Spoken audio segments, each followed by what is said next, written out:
Assalamualaikum warahmatullahi wabarakatuh. Kembali lagi dengan saya, Teti Melindarwati dari kelas 6B. Di sini saya akan menjawab beberapa pertanyaan mengenai tugas individu yang kedua tentang proses inovasi pendidikan. Selanjutnya, pertanyaan yang pertama, jelaskan pengertian tentang proses keputusan inovasi. Proses keputusan inovasi adalah proses yang dilalui atau dialami individu untuk mengambil keputusan lain, mulai dari pertama tahu adanya inovasi, kemudian dilanjutkan mengenai keputusan setuju terhadap inovasi, penetapan keputusan menerima atau menolak inovasi, lalu implementasi inovasi dan konfirmasi terhadap keputusan inovasi yang diambilnya. Selanjutnya ada pertanyaan yang kedua. Apa saja faktor yang mempengaruhi proses inovasi pendidikan? Faktor proses inovasi pendidikan. Yang pertama yaitu ada faktor kegiatan belajar mengajar. Yang menjadi kunci keberhasilan dalam pengelolaan kegiatan belajar mengajar ialah kemampuan guru sebagai tenaga profesional. Guru sebagai tenaga yang telah dipandang memiliki keahlian tertentu dalam bidang pendidikan, diserahi tugas dan wewenang untuk mengelola kegiatan belajar mengajar agar dapat mencapai tujuan tertentu, yaitu terjadinya perubahan tingkah laku siswa sesuai dengan tujuan pendidikan nasional dan tujuan institusional yang telah dirumuskan. Lalu yang kedua ada faktor internal dan eksternal. Faktor internal yang mempengaruhi pelaksanaan sistem pendidikan dan dengan sendirinya juga inovasi pendidikan ialah siswa. Siswa sangat besar pengaruhnya terhadap proses inovasi karena tujuan pendidikan untuk mencapai perubahan tingkah laku siswa. Jadi, siswa sebagai pusat perhatian dan bahan pertimbangan dalam melaksanakan berbagai macam kebijakan pendidikan. Lalu, yang kedua ada faktor eksternal. Faktor eksternal yang mempunyai pengaruh dalam proses inovasi pendidikan ialah orang tua.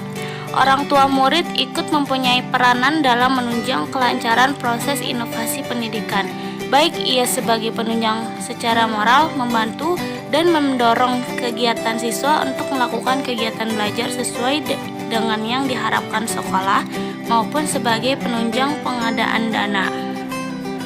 Faktor yang ketiga yaitu sistem pendidikan. Dalam penyelenggaraan pendidikan di sekolah diatur dengan aturan yang dibuat oleh pemerintah.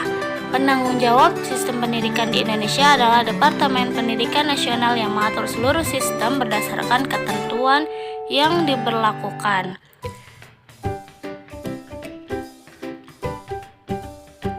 Selanjutnya pertanyaan yang ketiga yaitu jelaskan mengapa dalam proses keputusan inovasi tidak dapat berlangsung seketika tetapi harus membutuhkan jangka waktu yang panjang. Jangka waktu proses keputusan inovasi. Karena dalam proses keputusan inovasi merupakan serangkaian kegiatan yang berlangsung dalam jangka waktu tertentu sehingga individu atau organisasi dapat menilai gagasan yang baru itu sebagai bahan pertimbangan untuk selanjutnya akan menolak atau menerima inovasi dan menerapkannya.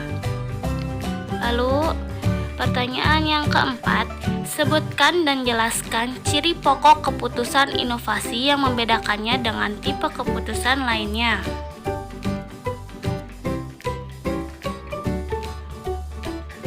Ciri pokok keputusan inovasi ialah dimulai dengan adanya ketidaktentuan tentang sesuatu atau inovasi. Misalnya, kita harus mengambil keputusan antara menghadiri rapat atau bermain olahraga. maka kita sudah tahu apa yang akan dilakukan jika olahraga, begitu pula apa yang akan dilakukan jika menghadiri rapat. Rapat dan olahraga ini bukan hal yang baru. Pertimbangan dalam pengambilan keputusan mana yang paling menguntungkan sesuai dengan kondisi saat itu. Keputusan ini bukan keputusan inovasi. Lalu selanjutnya pertanyaan yang kelima, Gelman, Durkheim, dan Holbach tahun 1973 membagi proses inovasi dalam organisasi menjadi dua tahap, yaitu tahap permulaan dan tahap implementasi. Jelaskan langkah-langkah pada dua tahapan, yaitu tahapan permulaan dan tahapan implementasi.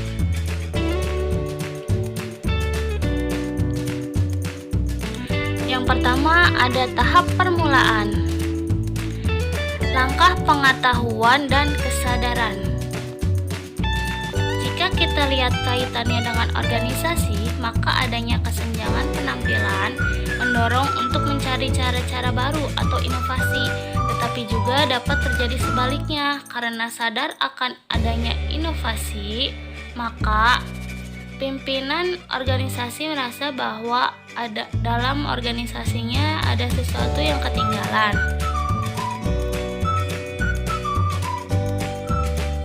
Lalu langkah yang kedua dalam tahap permulaan itu ada yang namanya langkah pembentukan sikap terhadap inovasi. Dalam tahap ini, anggota organisasi membentuk sikap terhadap inovasi. Paling tidak ada dua hal dari dimensi sikap yang dapat ditunjukkan anggota organisasi terhadap adanya inovasi, yaitu sikap terbuka terhadap inovasi, lalu memiliki persepsi tentang potensi inovasi yang ditandai dengan adanya pengamatan yang menunjukkan bahwa kemampuan bagi organisasi untuk menggunakan inovasi. Selanjutnya ada langkah pengambilan keputusan.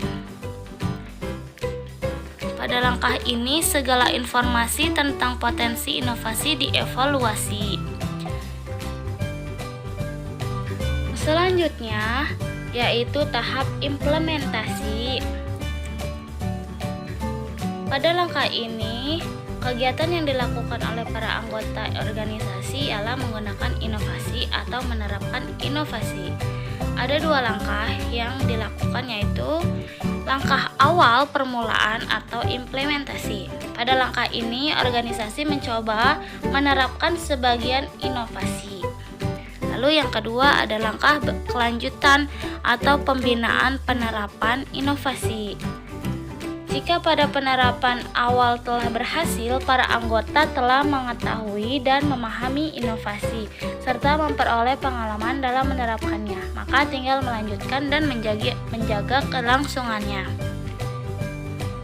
Terima kasih.